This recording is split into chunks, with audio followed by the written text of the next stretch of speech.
Hi friends, మ్యాగీతో ఎప్పుడు చేసే విధంగా జ్యూసీ మ్యాగీ కాకుండా ఇలా మ్యాగీ చాట్ చేయండి. టేస్ట్ అయితే చాలా బాగుంటుంది.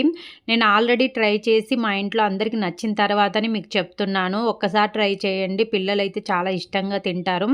సో దీనికోసం ఫస్ట్ మ్యాగీని క్రష్ చేసుకోవాలి, చిన్న చిన్న పీసెస్ అయ్యే విధంగా. నెక్స్ట్ ప్యాన్లో అర స్పూన్ బటర్ కానీ ఆయిల్ కానీ వేసుకొని క్రష్ చేసుకున్న మ్యాగీ వేసుకొని బ్రౌన్ కలర్ వచ్చేంత వరకు వేయించుకోవాలి. వీడియోలో క్లిప్లో చూపించినట్టు బ్రౌన్ కలర్ వచ్చిన తర్వాత ఒక మిక్సింగ్ బౌల్లోకి వేసుకొని దీంట్లోకి మ్యాగీ మసాలా 2 ప్యాకెట్స్ వేసుకొని మీ రుచికి సరిపడా సాల్ట్, కారం వేసుకోవాలి. చిన్నగా కట్ చేసుకున్నటువంటి ఆనియన్స్, టమోటా అండ్ కొత్తిమీర, హాఫ్ లెమన్ వేసుకోవాలి. ఇంకొంచెం స్పైసీగా తినేవాళ్ళు పచ్చిమిర్చి ముక్కలు కూడా వేసుకోవచ్చు. ఇలా వేసుకున్న ఇంగ్రీడియంట్స్ అన్నీ బాగా కలిసే విధంగా కలిపేసుకొని సర్వ్ చేసుకుంటే చాలా బాగుంటుంది. మీకు ఈ వీడియో నచ్చినట్టయితే లైక్ చేసి మన ఛానల్ని సబ్స్క్రైబ్ చేసుకోండి. మీ ఫ్రెండ్స్ అండ్ ఫ్యామిలీ మెంబర్స్కి షేర్ చేయండి.